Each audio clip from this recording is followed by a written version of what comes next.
تو sir coming back to the main point, جس طرح آپ کو پتہ ہے جو مہنگائی ہے وہ بھی عروج پہ, جس طرح آپ نے مطلب ذکر کیا, لوگ مطلب خودکشی کرنا شروع ہو گئے ہیں. آپ دیکھ رہے ہیں جس طرح جو بجلی کی قیمتیں ہیں کس طرح وہ ہائی اوپر جا. دیکھیں ماں باپ پہلے بچوں کو زہر دیتے ہیں اور پھر خود زہر کھا لیتے ہیں. اور ہمارے اصل میں نا پریورٹیز کچھ اور ہیں سر. پریورٹی یہ ہے کہ حاصل پور میں ماں باپ بچوں کو زہر دے کے خود بھی زہر کھا کے فوت ہو جاتے ہیں. لوگ پنکھوں سے لٹک رہے ہیں, بچے خودکشیاں کر رہے ہیں, کھانے کو کچھ نہیں ہے, بچوں کو پلانے کے لیے دودھ نہیں ہے, 12,000 بندے کی تنخواہ ہے, 14,000 اس کے بجلی کا بل آ گیا. اور ریاست کی پریورٹی کیا ہے؟ اس کی پریورٹی یہ ہے کہ فیصل مسجد کے باہر ایک بندہ جو ہے وہ 4 سدے کا وہ کلفی لگا رہا ہے, ریڑھی لگائی ہوئی ہے اس نے, تو اس کو اٹھا کے جیل میں ڈال دو, اس پہ 2-4 لاکھ کا جرمانہ کر دو.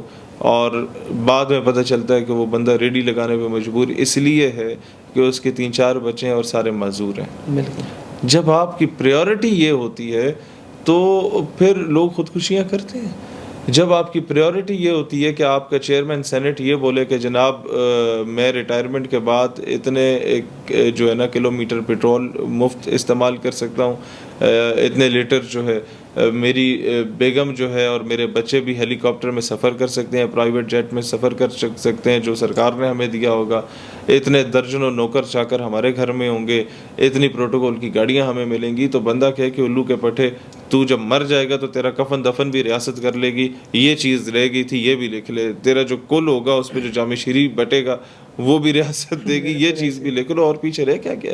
مطلب ان کی شاخرچیاں ختم ہونے کو نام نہیں لے رہی. آپ کا چیف منسٹر پنجاب یہ اناؤنس کرتا ہے کہ جناب 230 کروڑ روپے ہم لوگ دے رہے ہیں اسسٹنٹ کمشنرز کی نئی گاڑیوں کے لیے. بھائی پہلے وہ کوئی کھوتا گاڑی پہ تو نہیں آتے تھے, گھوڑا گاڑی پہ تو نہیں آتے تھے. آپ کی شاخرچیاں ختم ہونے کا نام نہیں لے رہی. 735 ارب روپے کا بجٹ دیا گیا ہے صرف ڈیولپمنٹ فنڈ کا بلوچستان کو, اور میں بلوچستان پورا گھوم پھر کے آیا ہوں. وہ 735 ارب روپیہ مجھے کہیں پر لگا ہوا نظر نہیں آیا. وہاں کا بیوروکریٹ سے لے کے, وہاں کا وڈیرے سے لے کے, وہاں کے سیاستدان تک سارے کھا رہے ہیں. 12 کروڑ روپے میں ایک ایم پی اے کی سیٹ بک رہی ہے. ابھی بھی وہ آڈیوز ان لوگوں کی لیک ہو رہی ہیں. مجال ہے کہ کسی کو شرم آئے. لوگ زیادہ خوش ہوتے ہیں, او جی ہمارا سردار صاحب جو 12 کروڑ روپے لیے ایک ووٹ کاسٹ کرنے کا. تو جہاں انٹینشن لوگوں کی یہ ہو تو وہاں پھر اس طرح کے حکمران آئیں گے. تو دوسرا یہ جس طرح بات آپ نے کی ہے, مطلب سندھ میں بھی بینظیر انکم سپورٹ پروگرام ہے, 450 ارب روپیہ اس کے لیے مطلب رکھا گیا ہے. تو اس بارے میں آپ کیا کہنا چاہیں گے کہ مطلب اسٹڈی کو کہاں پر رکھیں گے اور اس پروگرام کو کہاں پر رکھیں گے؟ 471 بلین روپیز, 471 ارب روپے کا آپ کا بے نظیر انکم سپورٹ پروگرام کا بجٹ ہے, اور 65 ارب روپے صرف آپ کا تعلیم کا بجٹ ہے پورا پاکستان کا. یہاں پر یہ فرق پیدا ہو جاتا ہے نا سر. پھر انڈیا چاند پہ پہنچا ہوا ہے نا, اور ہم لوگ کہاں, ہم ہر جگہ چند چاڑ رہے ہیں. ہمارا ہم اسی بات میں خوش ہیں کہ ہمارے جھنڈے پہ چاند موجود ہے. اندازہ کرو ہمارا جو سیاستدان ہے, آئی ٹی منسٹر سے بل گیٹس پوچھتا ہے کہ میں یہاں آئی ٹی پارک بنانا چاہتا ہوں پاکستان میں. ایک بہت بڑی اپرچونیٹی تھی, انولو کے پٹھوں نے ضائع کر دی. یہ اسے پوچھتے ہیں آئی ٹی پارک کے جھولے بھی ہوں گے کہ نہیں ہوں گے. یار مسئلہ یہ نا, اس کے بعد آ جائیں. یہ تو تیسری بار انڈیا نے ٹرائی کیا اور چاند پہ پہنچ گیا. جب پہلی بار انڈیا چاند میں پہنچنے میں ناکام ہوا تھا تو فواد چودھری صاحب نے مزاحیہ ٹویٹ کیا تھا, اور دیکھو جی نہیں پہنچ سکے. بندہ پوچھے کہ الو کے پٹھو وہ تو پہنچ گئے آپ, بالکل چلو وہ نہیں پہنچے تھے, کوشش تو کی تھی, تم نے کیا کیا تھا. بالکل ایسے ہی ہے. تو ہمارے ملک کا مسئلہ یہ ہے کہ ہم میمز بنانے میں لگے ہوئے ہیں. ہم لوگوں نے بے نظیر انکم سپورٹ پروگرام کا 471 ارب روپے, پاکستان نظریاتی پارٹی کی گورنمنٹ آئی تو ہم نے اس پروگرام کو ختم کرنا ہے. اس 471 ارب روپے سے کاٹیج انڈسٹریز, چھوٹی چھوٹی صنعتیں جس طرح بنگلہ دیش نے اور چین نے اپنی عوام کو بنا کے دی, ہم غریب لوگوں کو اس طریقے سے لگا کے دیں گے تاکہ روزگار ہر گھر تک پہنچے.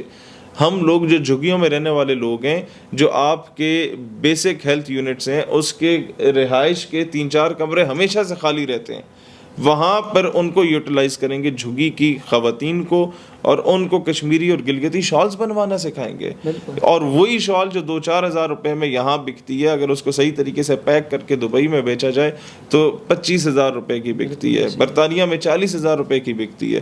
ریاست اس پہ کتنا کما سکتی ہے.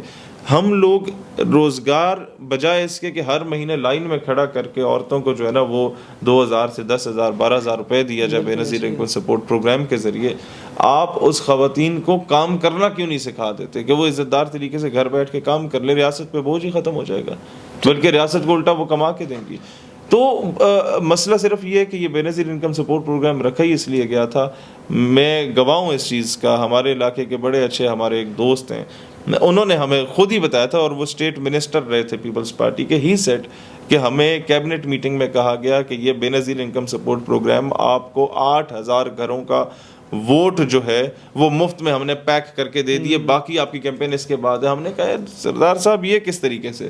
انہوں نے کہا وہ اس طرح کہ ہر ایم این اے کے حلقے میں 8,000 خاندان ہوں گے جن کو بے نظیر انکم سپورٹ پروگرام کے ذریعے پیسہ دیا جائے گا، اور وہ آپ اپنی مرضی سے بندے رکھیں، بدلے میں آپ کو اس کا ووٹ ملے گا۔ تو وہ ظاہر ہے پھر آپ ان سے حلف بھی اٹھوا لیں قرآن پہ کہ ماں جی سارا 5 سال تمہیں ملتا رہے گا پیسہ، تم نے، تمہارے بچے نے، تمہارے والد نے، تمہارے میاں نے ووٹ جو ہے نا تیر پہ آ کے لگانا ہے، آج کل تلوار پہ آ کے لگاتے ہیں۔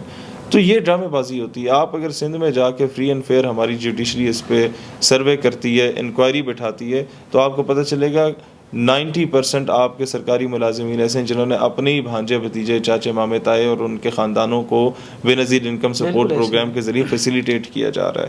مطلب ہم سے لوگ کال کر کے پوچھتے تھے پہلے ایک بندے نے، اور اسے میں نے ٹھیک ٹھاک بے عزت کیا تھا کہ جی ہم لگ گئے ہیں ادھر کوئی اپنے بندے رکھوانے ہیں، بتاؤ جی۔ میں نے کہا یار اس ریاست کا پیسہ یا زکوٰۃ کا پیسہ یا عوام کو جو نچوڑنے کا پیسہ ہے، اسے سیاسی مقاصد کے لیے استعمال کرنا ہے، تو لوگوں کی انٹینشنز ہی اب اس طریقے کی ہو گئی ہیں۔ تو اس چیز کو درست کرنا چاہیے، اور یہ فری اینڈ فیئر میں سمجھتا ہوں انکوائری اس پہ ہونی چاہیے بے نظیر انکم سپورٹ پروگرام۔ تو کوشچن پھر یہ ارائز ہوتا ہے کہ یہ ہوگا کس طرح، ٹھیک ہوگا کس طرح؟ یار دو چیزیں، یا تو جو ہم ادھر رولا ڈال رہے ہیں نا، اس مائک کے ذریعے بھی لاکھوں لوگوں تک پیغام پہنچے گا۔ اگر کسی بندے میں غیرت ہوئی جو ارباب اختیار میں بیٹھا ہوا ہے تو اس پہ ضرور سوچے گا۔ ہم نے سولوشن بھی دے دیا کاٹیج انڈسٹریز والا۔ اگر نہ ہوئی تو اگلے الیکشن میں تو ویسے بھی ہماری پارٹی پورے پاکستان کے ہر حلقے سے کنٹیسٹ کری، ہمارا تو ایک M N A M P A بن جائے گا نا۔ ہم نے اسمبلی میں روزانہ رولا ڈالے رکھنا ہے اور ان چیزوں کو ٹھیک کروانا ہے انشاءاللہ تعالیٰ۔ وہ آپ کا ٹویٹ بھی تھا نا کہ پاکستان تم دنیا کو بتا دو کہ ہم مقروض ضرور ہیں، غریب ضرور ہیں، لیکن ہمارے اندر غیرت موجود ہے۔ ہاں ہم غریب ہیں، بغیرت نہیں ہیں۔ بالکل ایسے وہ پشتوں کی مثال ہے نا، یہ جو ہم لوگ اکثر تقریریں کرتے رہتے ہیں کہ یار ان غلامیوں سے نکلو، اپنی فارن پالیسی آزاد کرو، کب تک انگریزوں کے جو ہے نا وہ گھوڑے کتے نہلاتے رہو گے۔ تو اکثر لوگ ہمیں کہتے ہیں، سینئر شخصیات کہتی ہیں کہ یار امریکہ ناراض ہو گیا تو تم لوگوں کو حکومت بھی نہیں ملی، امریکہ ناراض ہو گیا تو تم لوگ جو ہے نا ریاست کیسے معاملات چلاؤ گے، ہم بڑے غریب ملک ہیں، ہمیں قرضے وہ دیتا ہے۔ میں نے کہا یار پشتوں کی مثال ہے کہ غریب کو خدا پیدا کرے، خو بغیرات چا کرے۔ آپ غریب پیدا ہوئے اس میں آپ کا قصور نہیں، لیکن اگر آپ بغیرت ہو تو آپ کا قصور ہے۔ آپ کے کئی اسلامی جو ہیروز رہے تھے وہ بہت غریب تھے لیکن غیرت مند تھے، اور آج اسی وجہ سے لوگ اپنے بچوں کے نام ان کے نام سے منسوب رکھتے ہیں۔ آپ دیکھیں سیدنا بلال حبشی رضی اللہ تعالیٰ عنہ جب اسلام مشرف بہ اسلام ہوئے تو جسم پہ انگارے رکھے گئے۔ حضرت سیدنا بلال حبشی رضی اللہ تعالیٰ عنہ اسلام قبول کرنے کے بعد زبان پہ انگارے رکھنے گئے، لکنت آ گئی زبان میں، بار بار پوچھا گیا کہ اب بھی آپ نے جو ہے نا وہ اسلام کا پرچم تھامے رکھنا ہے، تو وہ بھی جواب دیتے تھے کہ میرے جسم کے ٹکڑے ٹکڑے کر دو، تو ہر ٹکڑے سے رسول اللہ علیہ الصلوۃ والسلام کی صدا بلند ہوگی، اسلام کے نعرے کی صدا بلند ہوگی۔ پھر کیا ہوا کہ سیدنا بلال حبشی جب رسول اللہ علیہ الصلوۃ والسلام ظاہری پردہ فرما گئے اس جہاں سے، تو مدینہ چھوڑ کے چلے گئے اس دکھ میں، اور بہت عرصے کہ بھئی میں اب کیا کروں اس شہر میں۔ تو سیدنا امام حسن اور امام حسین رضی اللہ تعالیٰ عنہ نے ایک بار دیکھا بلال حبشی کو، تو کہا کہ سیدنا بلال حبشی، اچھا خلفائے راشدین بھی حضرت بلال آتے تھے نا تو احتراماً کھڑے ہو کے کہتے تھے یا سیدنا بلال، مطلب یہ مقام تھا ان کا، ایک آزاد کردہ غلام کا۔ کیونکہ ہی وہ سنسیر، غریب تھے لیکن غیرت مند تھے۔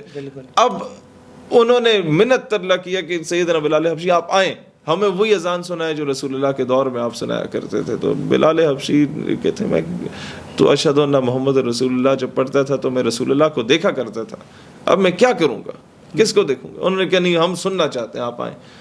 وہ آئے اور اذان دینے لگے اور پڑھا اللہ اکبر اللہ اکبر اللہ اکبر اللہ اکبر اشہد ان لا الہ الا اللہ اشہد ان لا الہ الا اللہ. جب پہنچے اشہد ان محمد رسول اللہ پر تو غش کھا کے بے ہوش ہو گئے اور پھر دوبارہ میرے خیال ہے مدینہ نہیں آئے. اور اس پہ اقبال کا قلم اٹھتا ہے اور وہ لکھتا ہے کہ ادائے دید سراپا نیاز تھی تیری, کسی کو دیکھتے رہنا گویا نماز تھی تیری.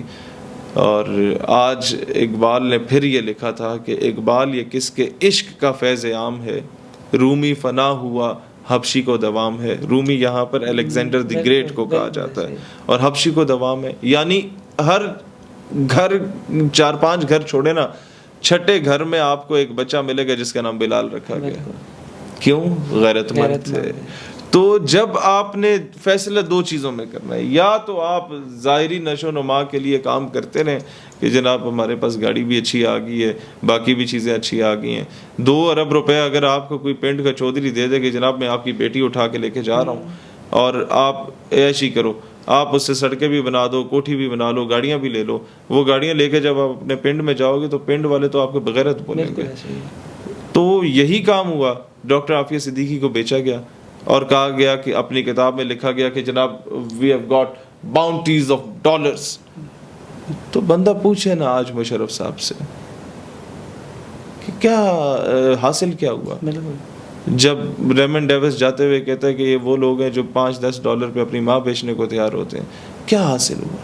اور مطلب اتنے عرصے سے ملاقات کی بھی ان کو پتہ اجازت نہیں ملی. ہاں, ڈاکٹر عافیہ کی تو بہن, ابھی میری ان سے بات ہوئی, ان کی بہن سے کہتی ہیں 22-24 سال کے بعد ہمیں اجازت ملی صرف ملاقات کی.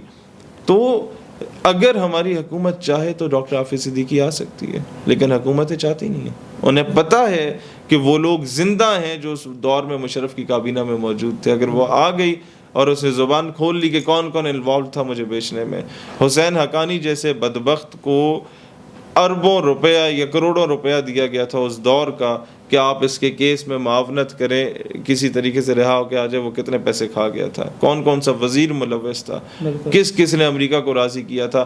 جب شوکت عزیز جیسے بندے کبھی زندگی میں آپ کو پاکستان میں نظر نہ آئے اور صرف وزیر اعظم بنتے ہیں, پہلے نوٹیفیکیشن ہوتا ہے, پھر ادھر لینڈ کرتے ہیں, وزیر اعظم بن کے 5 سال گزارنے کے بعد پھر باہر دفاع ہو جاتے ہیں, جب امپورٹڈ وزرائے اعظم لائے جائیں, تو آپ کیا امید کرتے ہیں کہ پاکستان کے حالات کس طرف جائیں گے؟